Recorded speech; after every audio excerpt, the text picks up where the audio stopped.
એક સાદો પ્રયોગ. મિત્રો, એક સાદો પ્રયોગ કરીએ.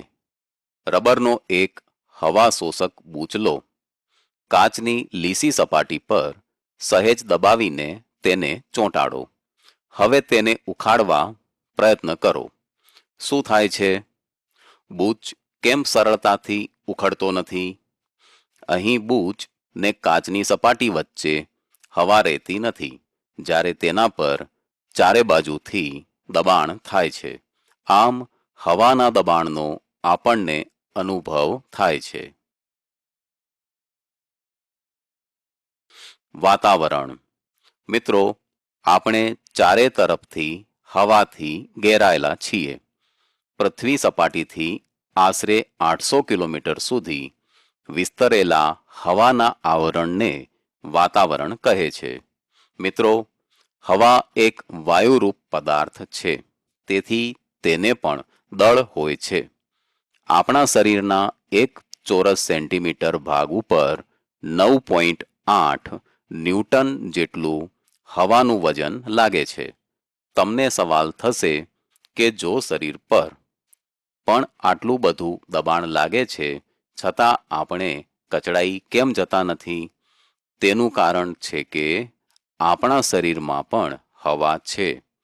આપણી આસપાસની હવા અને શરીરની અંદરની હવા વચ્ચે દબાણની સમતુલા જળવાઈ રહે છે, તેથી આપણું શરીર કચડાઈ જતું નથી. કેટલીક પ્રવૃત્તિઓ. મિત્રો, હવા દબાણ કરે છે તે દર્શાવતી કેટલીક પ્રવૃત્તિઓ કરીએ અને આમ કેમ થાય છે તેનું કારણ પણ સમજીએ. પ્રવૃત્તિ 1. છાપાનો એક કાગળ લો.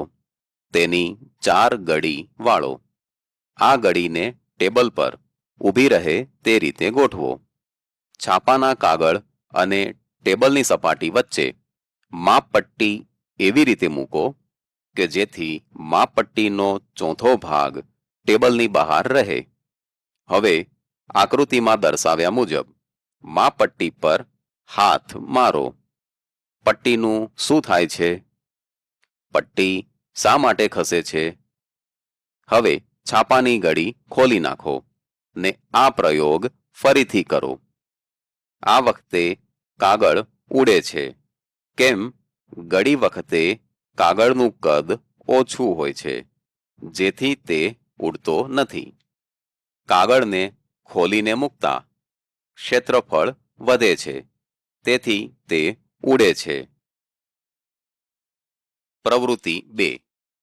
મિત્રો, હવે બીજી પ્રવૃત્તિ કરીએ. એક ચંબુમાં અડધે સુધી પાણી ભરો. તેમાં રબરનો એક કાણાવાળો બૂચ લઈ તેમાંથી કાચની નળી પસાર કરો. ચંબુને બૂચ વડે એ રીતે હવાચુસ્ત બંધ કરો કે જેથી નળીનો નીચેનો છેડો પાણીમાં ડૂબેલો રહે.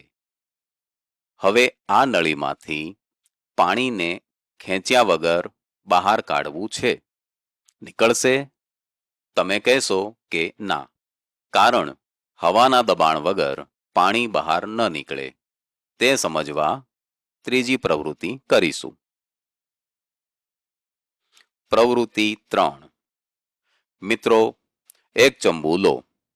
તેમાં અડધે સુધી પાણી ભરો. હવે 2 કાણાવાળો બૂચ લો. બંનેમાંથી કાચની નળીઓ પસાર કરો. એક સીધી નળીનો નીચેનો છેડો પાણીની બહાર રહે તેમ રાખો. બીજી વાંકી નળીનો નીચેનો છેડો પાણીમાં ડૂબેલો રહે તેમ રાખો. હવે પાણીમાં પરપોટા પેદા કરવા છે, તો તમે શું કરશો?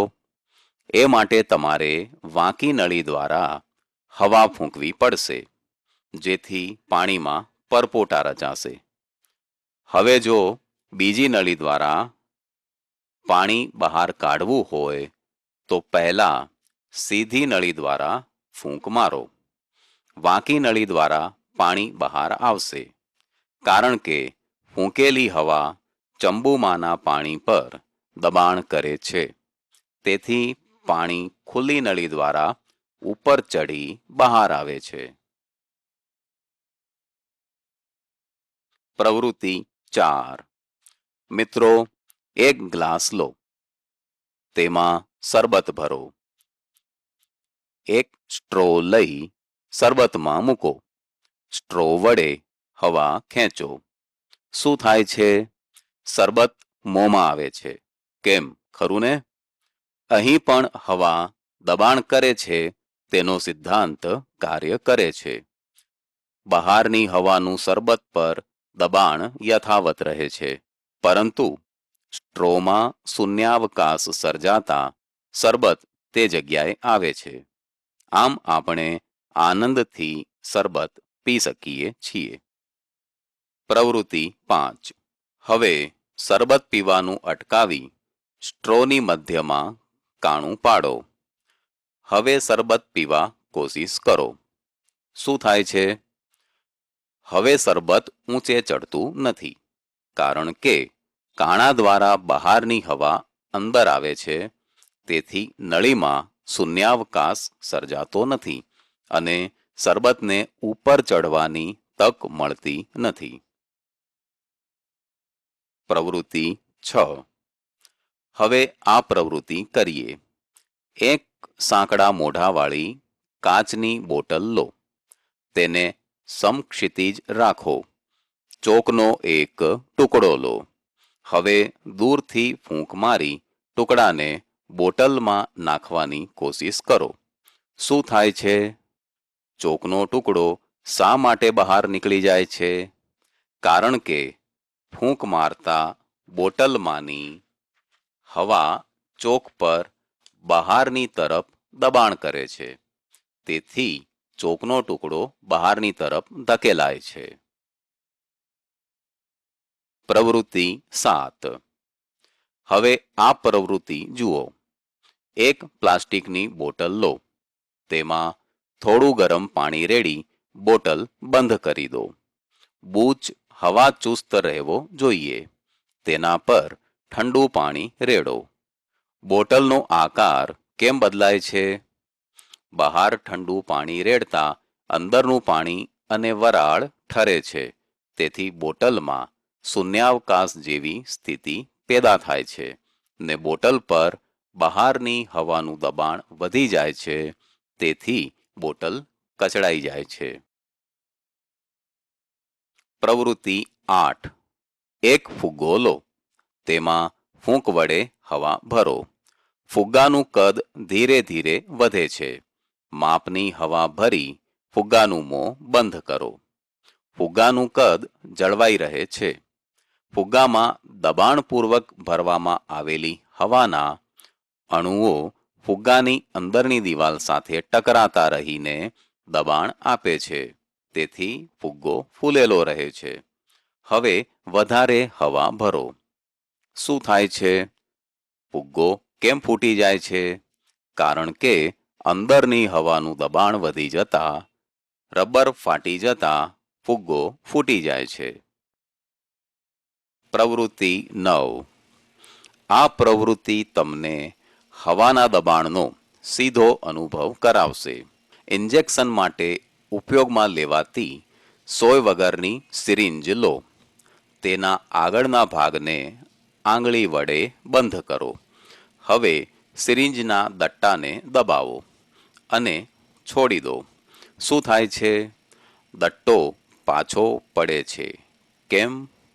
કારણ અંદર ઘેરાયેલી હવા તેના પર દબાણ કરે છે. હવે સિરિંજના દટ્ટાને ફરી દબાવો. શું તે પૂરેપૂરો દબાવી શકાય છે ખરો?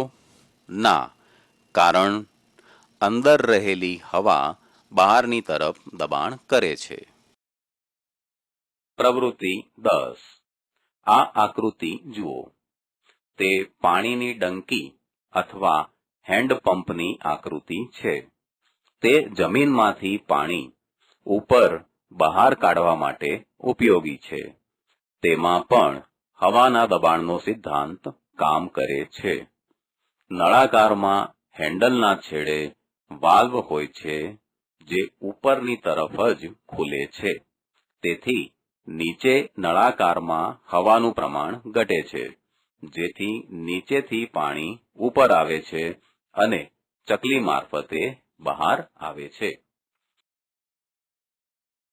પ્રવૃત્તિ 11. હવે આ પ્રવૃત્તિ કરીએ. એક લાંબી સ્ટ્રો લો. તેને આકૃતિમાં દર્શાવ્યા મુજબ કાતર વડે વી આકારમાં કાપો.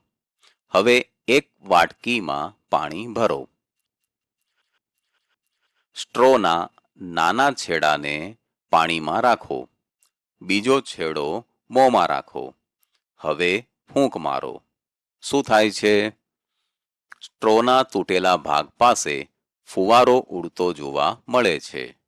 ફૂંક મારતા હવા દૂર ધકેલાય છે ને નીચેની નળીમાંથી પાણી ઉપર ચડે છે. ફુવારો થાય છે. મિત્રો, સાયકલ, સ્કૂટર કે મોટરના ટાયરમાં જો વધારે પ્રમાણમાં હવા ભરવામાં આવે તો કેટલીક વાર ટ્યુબ ફાટી જાય છે. ટ્યુબમાં પૂરતી હવા આવી છે કે કેમ તે ચકાસવા એક સાધન વપરાય છે. આ સાધનને બેરોમીટર કહે છે. આ સાધન જુઓ, તે બેરોમીટર છે. પેટ્રોલ પંપ પર પણ આવા બેરોમીટર જોવા મળે છે. ટ્યુબમાં કેટલી હવા ભરવી તે બેરોમીટર દર્શાવે છે. હવાનું દબાણ માપવાનો એકમ બાર છે. તેનો નાનો એકમ મિલીબાર છે. મિત્રો, હવે તમે હવાના દબાણ પર કાર્ય કરતા સાધનોની યાદી બનાવો, જેવી કે પિચકારી, સાયકલનો પંપ વગેરે.